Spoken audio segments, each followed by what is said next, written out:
want to welcome everybody to today's Sustainability Essentials webinar.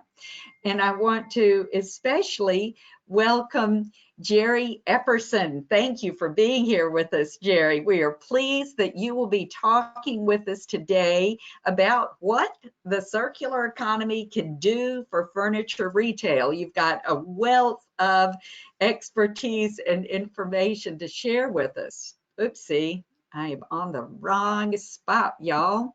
So I'll just go back here. And I'm going to start by giving some background about Sustainable Furnishings Council. I do want to say that all of you in the audience are on mute, but we are very much looking forward to hearing from you. So please send in your questions via the chat or question box on the right-hand side of your screen. And at the end of the presentation, we will read those and respond to questions and comments that occur to you throughout the presentation. So do let us know what you're thinking. Sustainable Furnishings Council is now in its 15th year.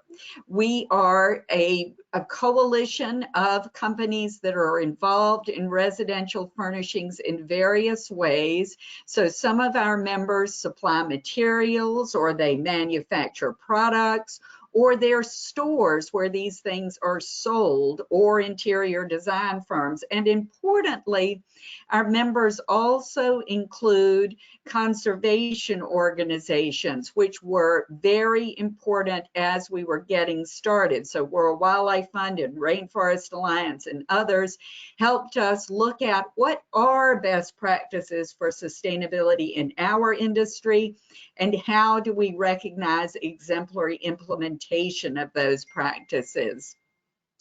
We now have nearly 400 member companies, and we are helping them with guidance and resources and educational programming like this series, and with building markets for products that are made and distributed in a more eco-friendly manner.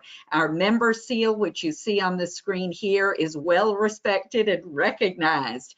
But our work does go beyond just our membership, and for that purpose, we formed the Sustainable Furnishings Education Fund a few years ago, and we're pleased to make these educational programs available to everybody. It is our members that makes our work possible, and if you are not currently a member, I invite you to join. And further, if you're interested in the kind of thing that we're talking about today, I invite you to consider taking our Green Leaders course. It's a 6-hour, 6 CEU course that covers what is this sustainability stuff and what does it have to do with us in this industry. It's got lots of good questions to ask and answers to look for. So if you're interested, please consider joining us for that. Sustainability is an umbrella term. It is a wide umbrella. There are many issues and concerns that fall under this wide umbrella, and we at Sustainable Furnishings Council tend to be concerned about all of them. In fact, the furnishings industry relates directly to all of them, and we do our work based on where we believe we can have the biggest impact the most immediately. And a lot of that has to do with reducing CO2 emissions and other pollutants. We work several initiatives to help members of our organization and the industry at large. The What's It Made Of initiative is to encourage transparency in our supply chains and to stimulate innovation towards the elimination of this handful of hazardous chemicals that are most commonly found in furnishings, all of which persist in the environment and are linked directly to harm to human health and other life on the planet. We also work an initiative for retailers that is about wood, because we use so much wood in our industry and because we add the highest value to the wood resource. We have a large responsibility to halt deforestation. So we look at whether retailers are sourcing their wood furniture carefully. Do they have an actual policy for making their decisions? Is it a robust policy, and is it being implemented well? This scorecard is a months-long process of assessments, and we publish the results in October. So I hope you'll be interested in that. Our work is important because the planet is in a lot of trouble. We are looking here at the way the planet has warmed with actual increased temperature. This is based on weather records since early in the Industrial Revolution. And you can see that continent by continent, the weather is getting warmer. And we know from weather anomalies that we're experiencing this week that it is a dramatic and expensive result of life as we know it. So we are pleased to be working with companies to help them grow as they address the range of sustainability issues. We know that many, if not all, of these issues come together in incorporating circularity. What we humans throw away, our waste, our garbage, is now the world's most abundant natural resource. And we are smart when we make use of that, reducing what we have to pay to throw away and incorporating it into new products and new services, and how we are running our businesses. So I am especially pleased, as I said at the top of the hour, to have Jerry Epperson with us to talk about circularity in furniture retail. Jerry is a renowned furniture industry analyst, and he's a furniture retail expert who, with his company, Mann, Armistead, and Epperson, has a wealth of information to share. So, Jerry, to start with, welcome. Thank you for being here. I would like you to please tell us a bit more about yourself and about your work at Mann, Armistead, and Epperson, and then to start talking about what options you see for circularity in retail. Wow. Thank you so much. The slides will just go in a circle while we're talking, but I do look forward to what you have to say, Jerry, about your work and your perspective. Well, I started studying the furniture industry in 1971, right after graduating from graduate school, and fortunate to know some people in the furniture industry. My father was a conductor on the railroad, and the railroad, part of it that he ran on was the local that went through a lot of the furniture towns. And so he could tell me which factories were doing well and which ones weren't at any point in time. I kind of grew up knowing that because of how many boxcars they needed or how many loads of coal they needed for their boilers and these kind of things. So I kind of grew up with that. And when I got out, I started working for a brokerage house that wanted to know about the investment opportunities within furniture. So I became one of 42 furniture analysts in the early 1970s. One reason there were so many was we were in a housing boom. We had, in 1972, we had 2.4 million housing starts. We hadn't gotten anywhere close to that since. But it was we baby boomers, I'm one of the older baby boomers, we baby boomers beginning to get out of high school and college and start homes. And Wall Street thought that we'd be demanding a lot of furniture. And we did. The problem was they overlooked the fact that none of us could afford to buy it. But aside from that, there were a lot of homes built, a lot of furniture sold, and furniture in the early 1970s was one of the hottest retail categories. And I remember the Levitt stories and the different other stories around that at that time, and the different concepts that have come and gone. I studied it working at that brokerage house, and then in 1976, I was hired away by a much larger brokerage house, for Securities, and stayed 15 years there.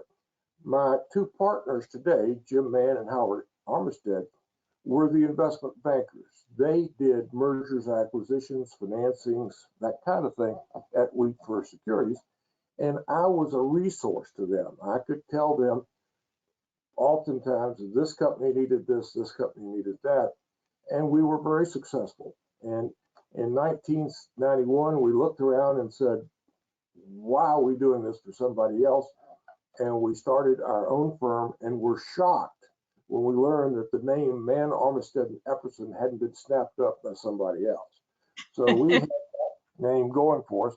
And so as of April 1st, we will be 30 years old.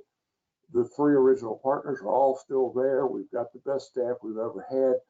We're a global organization in that, for example, last year, early in the year, we did a transaction where we represented a South African company who was divesting a U.S. subsidiary, and we helped them do that, and we sold that U.S. subsidiary to Tempur Sealy. Then the other one we did last year was also international. We sold a U.S. furniture retailer, a very substantial one, to a Chinese manufacturer.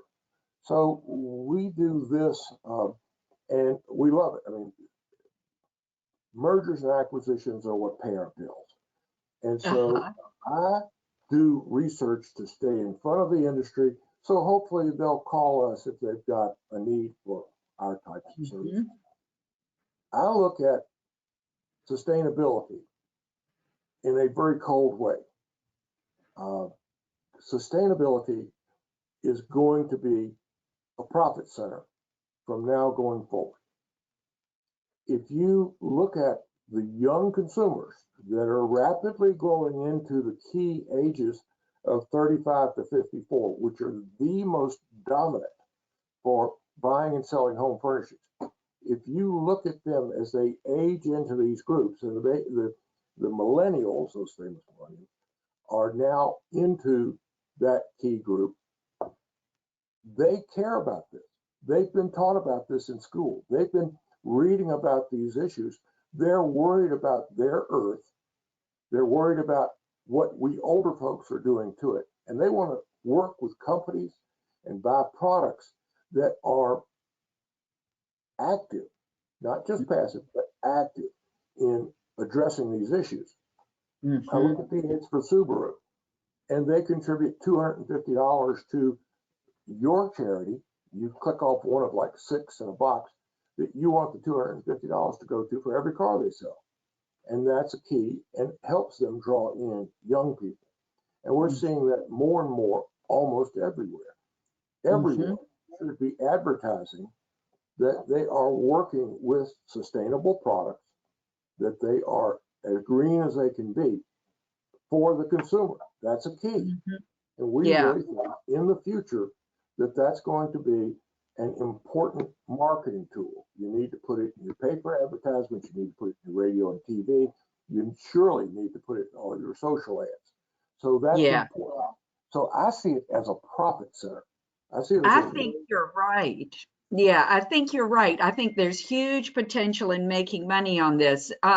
So I wonder if we know that there are companies that have had success in consigning furniture, and there come more and more mainstream retailers who might be doing more refurbishing. I wonder if you could talk some about some successes that you have heard of in that realm. Well, I always start by telling a tale. Okay. If you go back and look in your history books, it wasn't until the very late 20s and very early 30s that the auto dealerships started taking trade-ins. there was a belief among the auto manufacturers that if they started selling used cars, they'd sell many fewer new cars, because why would anybody spend up to buy new when they could buy a satisfactory used car? Well, when they started the experiment, and that's what it was, an experiment of taking trade-ins, they found their business boomed, and actually they made more money off the trade-ins and their service areas than they made selling new cars. So they learned that valuable lesson. And if you go out there now, you're not going to find many dealerships that don't take trade-in. Tesla might be the only, and that's because they're new. I believe that trade-ins can work in the furniture industry.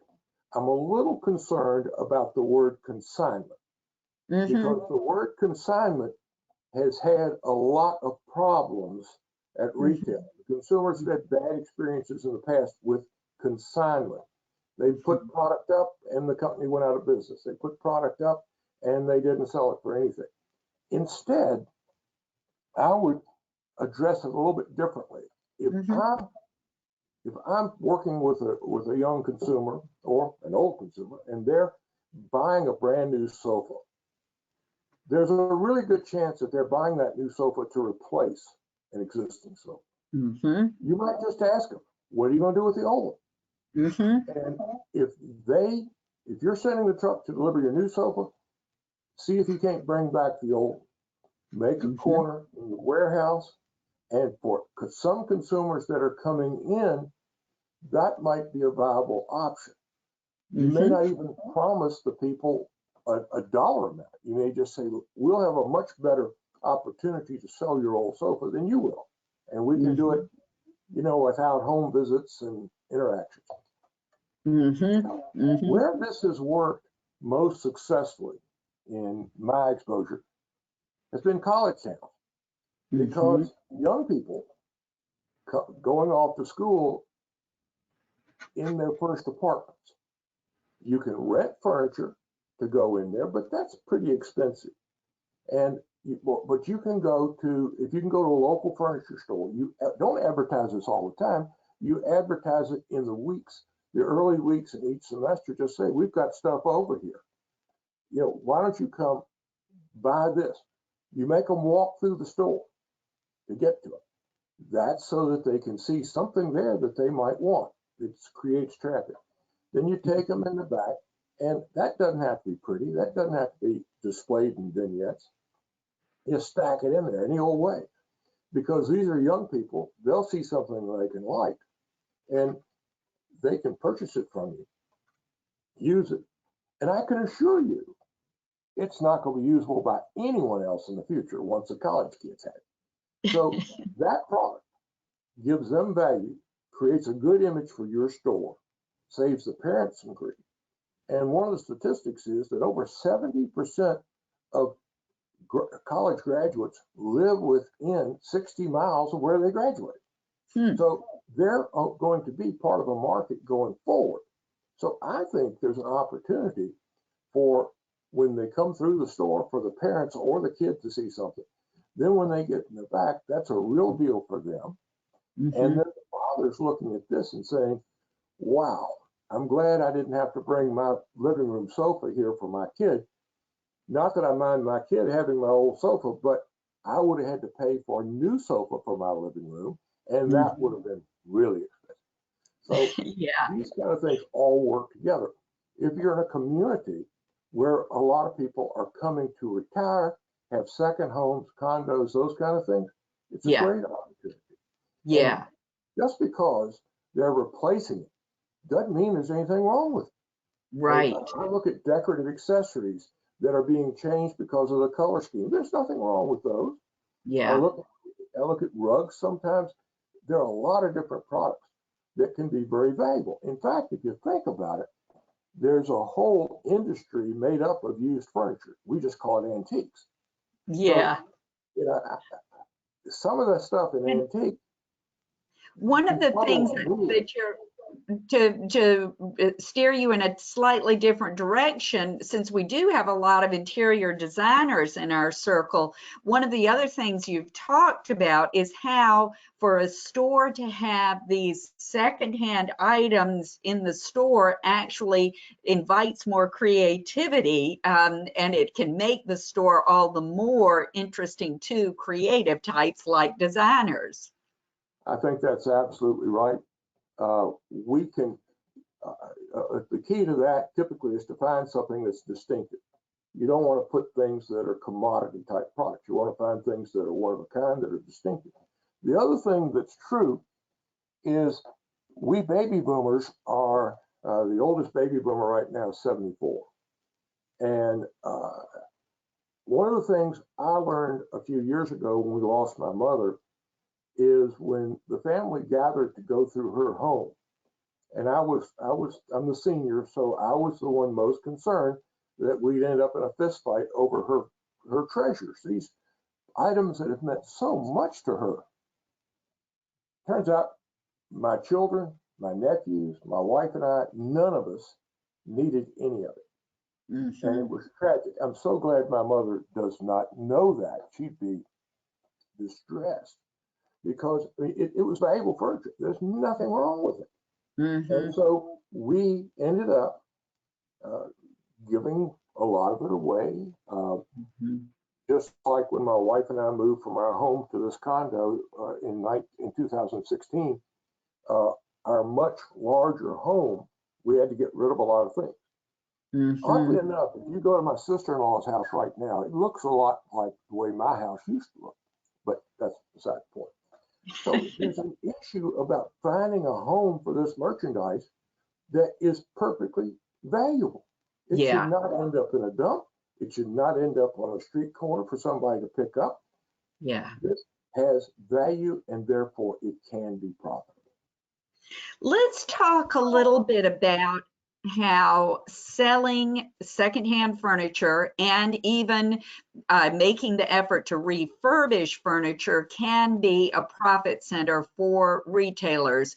And I know you are watching trends, so there, and you know, I will invite you to speak to retail space these days. We know that a lot of stores have gone out of business, furniture stores or others. So there is extra retail space. We know that there are supply chain problems as a result of our current pandemic era. So maybe you could talk a little bit about how some of these problems that retailers are facing now can be addressed with secondhand furniture and or refurbishing services and the like. Almost every store of any size has got a person full-time or a person on call who can be brought in to, as we used to say in the industry, deluxe the merchandise. And that's if it comes in with a flaw, we'll do our best to repair those and do anything we can to avoid having to return them. And usually the vendor will help with the cost of that. They don't want it back either. So that person that's available on call at that spot within your furniture store complex, which is probably in the warehouse somewhere, if you've already got that investment, if you've already got those tools, if you will, the various finishes and brushes and things, why not make that available to other people? It can be a very profitable service. Most cities, even mid-sized cities like Richmond, Virginia here, there's one or two spots you can have, but they're incredibly expensive for those people to come in and look at your product. They don't have any way of getting it to where they work on. You've got trucks and people to do that. You can bring it in, do a huge service for your customer, and your customer will remember that in the future. And it can be as little as, I've got a Kittinger George Washington desk that I'm very proud of. I've bumped into it over the years, and I've got all these scratches and everything, and I keep wanting to get somebody in to repair them. I hadn't done it yet. Hopefully I will. But you know, it's a valuable piece of furniture, hopefully to somebody. And I want that piece to stay, and it's not going to take a lot. So that's a profit center once again within the retail stores. Now you mentioned the mess we're in right now. Domestic and import companies aren't getting the flow of merchandise to our stores as they promised. Now there are lots of reasons for it. A lot of it relates to the pandemic. We can't get people back to the manufacturing locations like they were before the pandemic. That's true domestically and elsewhere, primarily in Asia. The ports got swamped too early, too quickly. They weren't able to bring back all the ships. We still are short on containers. I don't know where the containers are, but they're out there hiding somewhere. But we're short, and we're having a problem with all that. So our manufacturers are looking for merchandise. Now, I like the concept of a clearance center. Mm-hmm. I don't like the idea of calling it scratch and dent because that infers there's a problem with it. Mm-hmm. Jerome's out on the West Coast has this wonderful sign that says, okay, this area is our clearance center. All these prices have been dropped to the bare minimum because we need to move this stuff, because we've got truckloads of it in the back that we need to get rid of too. Mm-hmm. So don't ask us for the price. This is as low as it goes. And if you want to, go around the merchandise, look at it, see if you can find something wrong with it. If you know, we don't think so, but sometimes it is. Mm-hmm. Sometimes it's a trade-in, but it's too valuable a piece of furniture to put into the trash. Mm-hmm. And so they put this wonderful sign out there, draw people in. I was on the board briefly of Art Van before it was sold, and Art had a clearance center, and he had not only merchandise that he had bought too much of. He didn't know he bought too much of it when he bought it, but anyway, he ended up with too much of that particular item. And he ran this wonderful clearance center. I went in there one time, they had two of the same sofa in different locations on the floor, and I mentioned it, and he said the consumer doesn't care. You know, we've got to get rid of those. We put them over there and put them over here.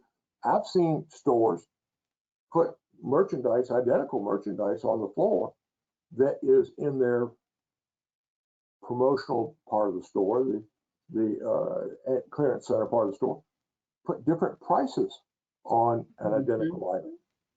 Mm-hmm. That drives the consumer nuts because they look at this sofa and they say, wonder why it's $25 more than this one over here. They look the same to me. Uh-huh. They go back and forth. And usually they'll end up buying the most expensive one rather than risk not finding what's wrong with the other one. Well, you So there are know, lots of ways to play this game. that brings me to another question I want to ask you that is about cost and perceived value. And you were alluding to this a little bit with the treasures in your mother's house that you perceived as valuable and maybe others in the family didn't perceive as quite so valuable. And I think the same is true with furniture that a retailer might bring in on a trade-in, for instance. And that retailer might find that they need to reupholster something to really make it worth selling, but they might be able to get an even higher price for it when it is reupholstered, I think.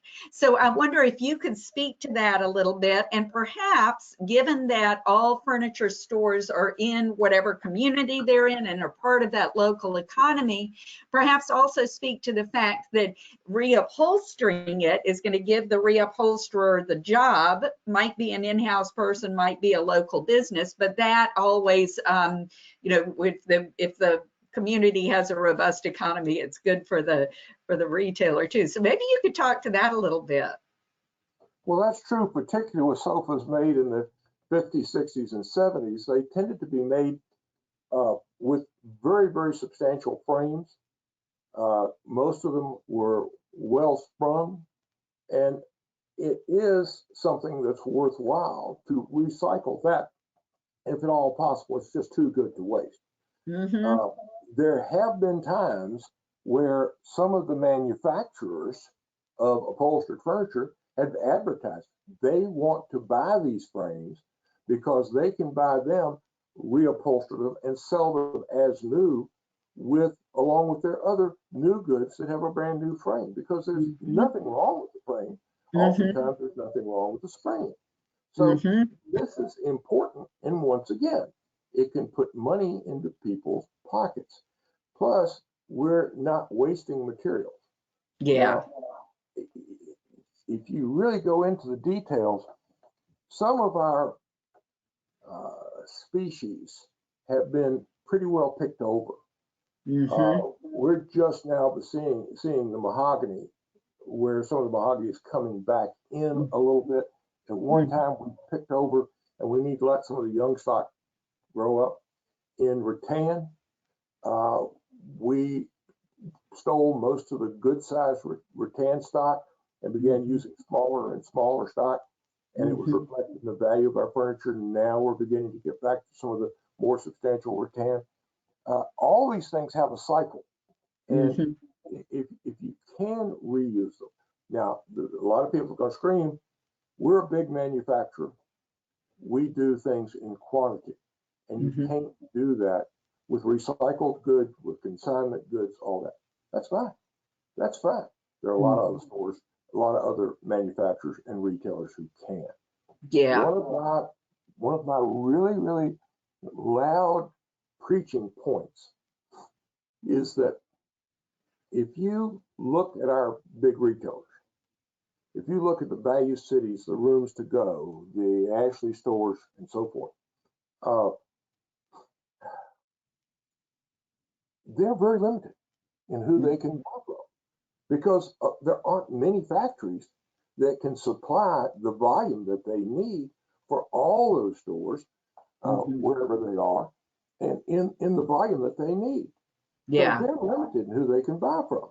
Yeah. Yet, so many of my friends at retail see that this guy's buying from Kuka and this guy's buying from Manoir, and so therefore they know what they're doing, so I must need to buy there too. That's the worst thing you can do. An individual freestanding store or small chain, you can't out Rooms to Go, or out Ashley, or out Value City. These guys buy in quantities. Some even have their own freight arrangements. Ashley brings a lot of their things in from Asia through a port in the west coast of Canada that has a rail line directly to Arcadia. I mean, it's an amazing setup that they have. They thought about it a long time ago. They set it up, and they're very proud of it. These aren't arrangements smaller manufacturers can make. The other thing is, if you're a smaller independent retailer, you're a fly to these huge manufacturers. You're never going to get the clout. One of the things you can do is, in High Point, for example, there are, in round numbers, between 400 and 500 large enough manufacturers that they can deal, or vendors, that can deal with these huge monster retailers. But there are 24, 2,600 vendors there. Yeah. What that tells me is there's not quite 2,000 vendors there that can work with these smaller stores across the country and with the designers. And you would be a big deal to them. You'd be very welcome to them. Yeah. And I think that we need to look at that and see that as an opportunity, and see smaller vendors that are doing the recycling and bringing in products. Exactly. They're making it look very interesting. I mean, you look at some of the stuff that Four Hands has done. I went to Four Hands years ago, and they had these very elaborate, tall poles. The poles were 15 to 20 feet tall. The wood was almost black, and it had all these little intricate holes and twists and turns and all that. And of course, you tend to grab it and say, what on earth is this? And then they explain to you that these are from piers in India and other nations. And those are wormholes that have gone in, and the wood's treated and kills the worm, oh, I hope. But they're, you know, that is something that's so elaborate and so neat to Yeah. talk about. And that Yeah. brings us another idea. Young people today, and there's studies that show this, they may not buy everything at the same time. They may not coordinate all the colors, all the textures. But I tell you one thing they like to find is a signature item that Yeah. reflects them and their personality. And that Yeah. gives them something to talk about. Yeah. I And remember, especially if it reflects their values. there you go. I remember in the show, something about meeting your mother, How I Met Your Mother. Barney had one of the Star Trek soldiers, life size, in Corvus. It was something he talked to everybody about. He showed it off. He was proud of it. And so a lot of young people are looking for that. They want something very, very different. Let's talk a little bit about young people. And we know that many of us early in our careers change jobs a lot, and so move a lot. And one of the ways of, so I'm going to invite you to address this in two ways, Jerry, going back first to something you said earlier, when we used to build furniture that would last, a frame that would last. These days, many sofas are built not to last, and so it's not possible to reupholster them. So I wonder whether you do see a trend to furniture again becoming a durable good with a frame that will last, but I also wonder whether you see a trend to designing furniture differently so that it can be disassembled or reconfigured. So the simple way of thinking about it is like a sectional sofa that'll last you forever and it can be reconfigured when you move. Talk about what innovations you're seeing in that realm and what trend to durability I hope you're seeing. Well, for example, Flex Steel introduced a line of sectionals that were completely interchangeable, that could use interchangeable covers. And I thought it was just brilliant. You can add to it whenever you want to going forward. And that's a real key. It can grow with you as a consumer. I think we'll see a lot more of that. I think one of the next big developments in our industry is standardization. Right now, there is no standard size for a sofa. We talk about a 72-inch or an 82-inch or a 92-inch, but in reality, that is a reference point. So a 3-seat basic sofa is 72 inches. It might be actually 76, it might be 69, but we call it a 72. Now, we're going to see, from a pure logistics point of view, a pure efficient point of view, standardized sofas. It might have different arm treatments, but it's going to be a standardized sofa to maximize the content of the containers. And that's going to be true even with domestic manufacturers. They're going to be, the freight's expensive. You're going to maximize the number of units you can put into the unit. It's going to be engineered that way. We're already seeing it with case goods, for example. Look at a lot of your case goods and you will find the width to look just fine. But if you look at the depth, they're not nearly as deep as they used to be that we grew up with them, because you can't get many of them in a container if you kept them the traditional depth.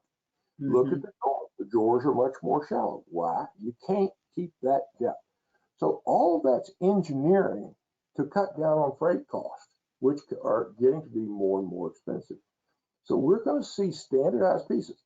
The consumer won't know the difference. Yeah.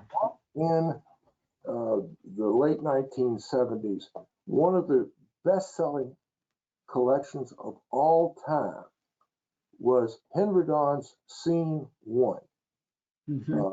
Not everyone will remember it, but it was just beautiful in its simplicity. And this is a company that was making production runs of 150 to 250 suits at a time. They were making runs of 2,800 suits at a time of this. That's how popular this group was. And I saw the designer, and I'm trying desperately to think of his name right now. Very favorite, Ken Book. And he walked me through the showroom. I said, "How on earth can you do that?" He says, "Well, walk with me for a minute." And he said, "What we have done is look at that Asian collection right there, and then look at this more American traditional collection here, and then look at scene one. Every drawer in these three dressers is the identical size. The carcass is the identical size. What's different is the legs, the carving on the tops, and the hardware. And of course, the finish. Now, but from a manufacturing point of view, when we're going and cutting out of wood the drawers, the sides, the front, they're identical. Yeah. Anyone ever stopped us and said, "Isn't that the same size as this one?" No, consumer doesn't care. Plus, that does bring up another point. I want us to start listening to the consumer about the furniture we're making. A lot of the furniture that we make has nothing to do with the consumer today. Most of our furniture is designed after furniture that was available 100 years ago. Yeah. Today don't iron and fold their clothes like they used to. Most of our clothes today, you don't need to iron anymore. And to fold it and slide it into a drawer, that's not what people use anymore. Most young people would rather have several bins than to have lots of little drawers. And that's just because most of the stuff you can throw in a bin. Yeah. It's dirty. So this is sort of dirty. That's clean. yeah. And one of the things about the standardization you're talking about, and this is a trend we're seeing, is that if it is a standard drawer or a standard leg, and if the leg, for instance, your dog chews the leg, if it is, if the manufacturer offers this, you can take off the leg and have it just that much replaced. And that is something that we're seeing. And with standard components to furniture, those pieces can be switched out, and that adds to the longevity of the furniture and reduces the environmental footprint of it. So the life cycle cost is diluted. We do have a couple of several questions coming in, Jerry, and one of them I want to direct to you now is about a reupholstering, and perhaps this has to do with standardization as well. Do you have, what advice do you have for the National Upholstery Association members to engage in an effort to keep furniture out of the landfills? Maybe this will be speaking to their relationships with retailers. I don't think there is a relationship with most of our retailers. I think it makes a lot of sense. Well, that needs to be fixed then. How would you say to fix it? Well, there are retailer associations, there are retail marketing groups. There are half dozen retail, roundtables,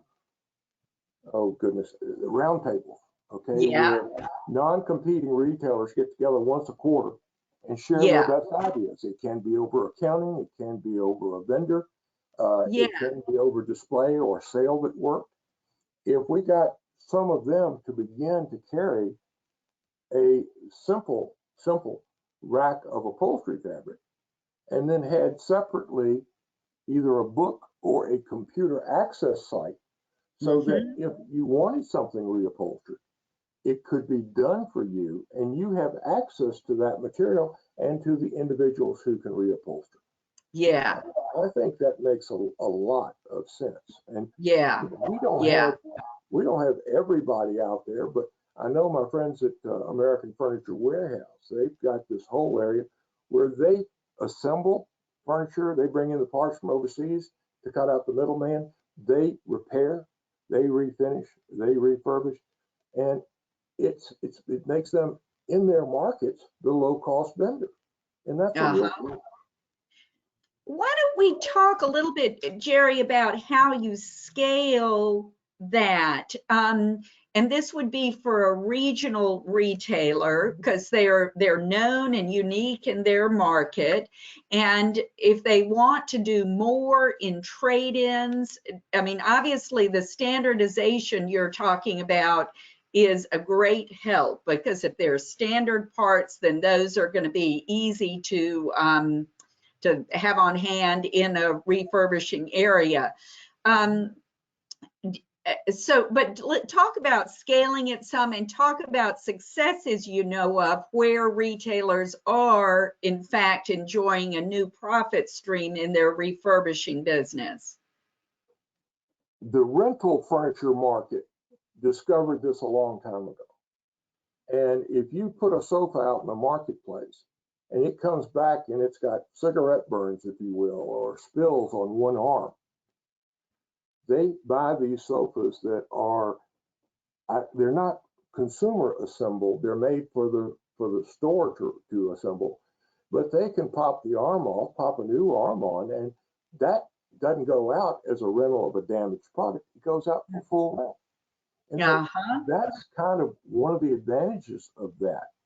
Yeah. I like the idea of having that ability with consumer sofas. Yeah. For no other reason than that can grow with you. Yeah. If you don't want this size sofa anymore, you can make it a larger sofa by buying the innards and keeping the arms. If you want to make it a sleeper, you can by changing the springing in it and make it into a sleeper. Those kind of things are coming so fast, and there are other, I'm not sure what I can talk about, that there are other real keys here to how this can work. Yeah. Just imagining buying a sofa that can have grow with you. There's already a few of these things around. For example, we've all seen the crib that converts into a day bed for the youngster and then converts into a twin. Okay, high value. The consumer keeps it until the child gets up to 10, and that's a lot of value instead of buying 3 different sleeping pods. Yeah, you're right. That is really good value.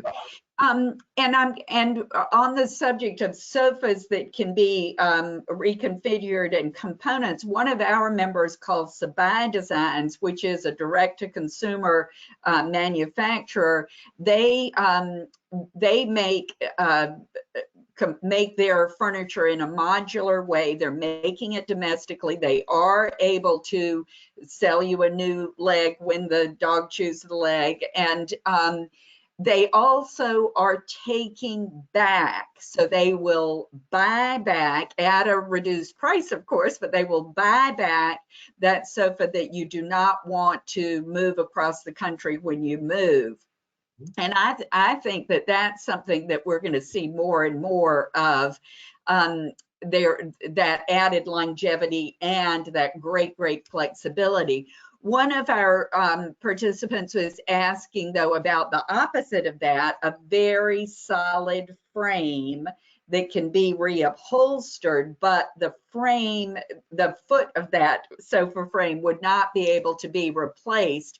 In my mind, that is another way of maintaining value, because if the dog chews the foot of that sofa, it can be refurbished in a shop.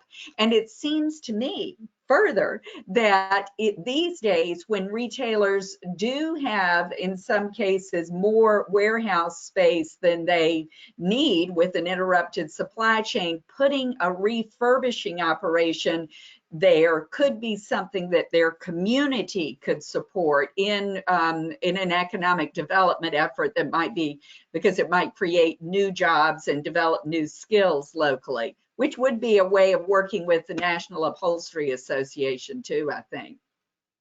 Absolutely. You keep mentioning that dog. My wife and I, when we were first married, bought a very inexpensive living room set that had a jackknife sofa, which was Sherwood arms and on both the chairs and the thing. And our Basset Hound went after him with fury. I accused the manufacturer when I met him that they had soaked the wood in beef gravy. Hey, a tip to retailers, encourage people to have children and animals. They're a big source of good business for us. Look, we've had this happen before. We've had this sort of result. If you remember, this end up, or there was a copycat company called Cargo. They made these big, large, yellow pine, heavy sofas and chairs and dining room furniture and bunk beds, all out of what looked like part of a shipping crate. And they made that furniture, and they didn't even finish the wood.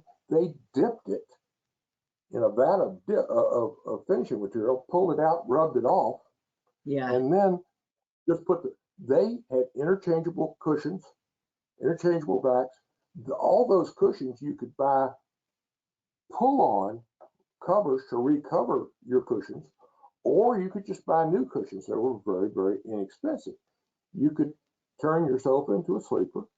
You could make these things were very durable. You couldn't hurt them. They were some of them are still around.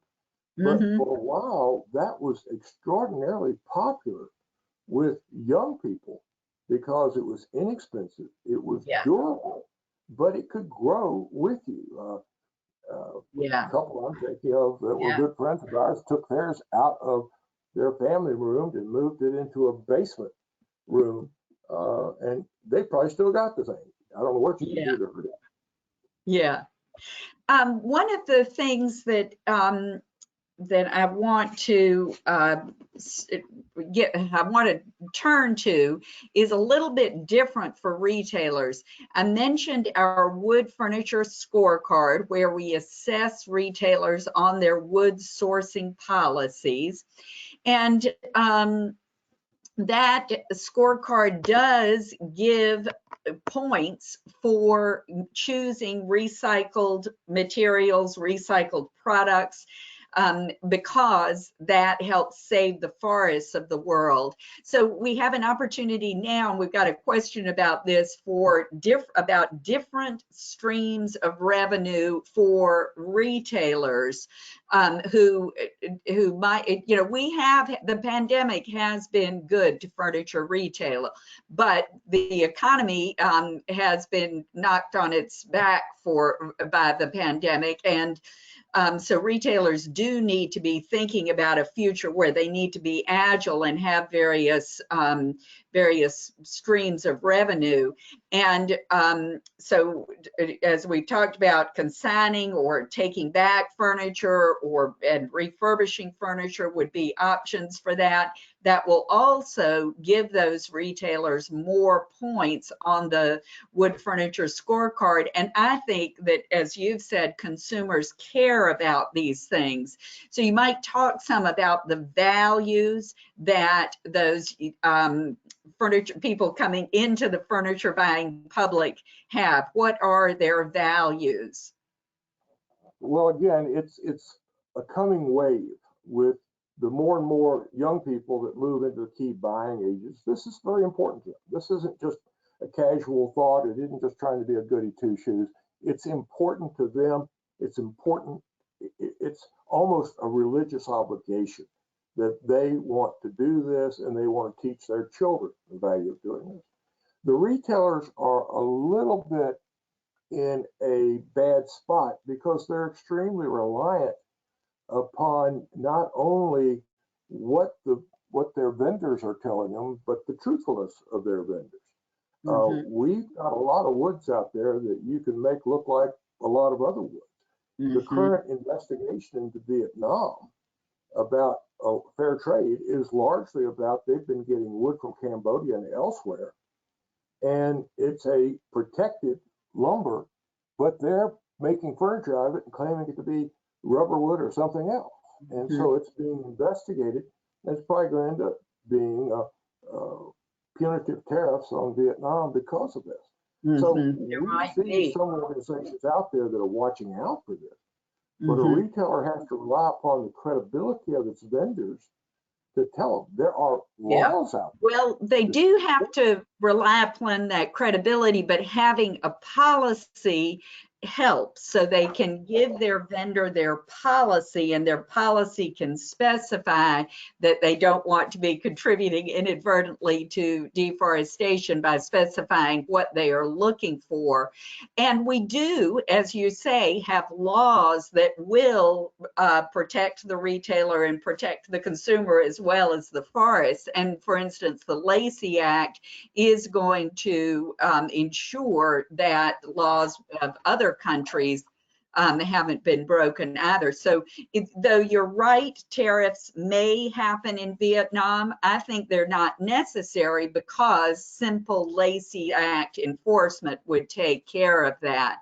And it's exciting, given, as you say, that wood can be made to look like anything. It's exciting that there's this burgeoning, growing market for dimensional lumber that is reclaimed, that's coming out of buildings or something. And I think that is an exciting resource for furniture manufacturers. And obviously, because it's sold as a commodity in the same streams as new lumber, obviously is something that can serve large manufacturers as well.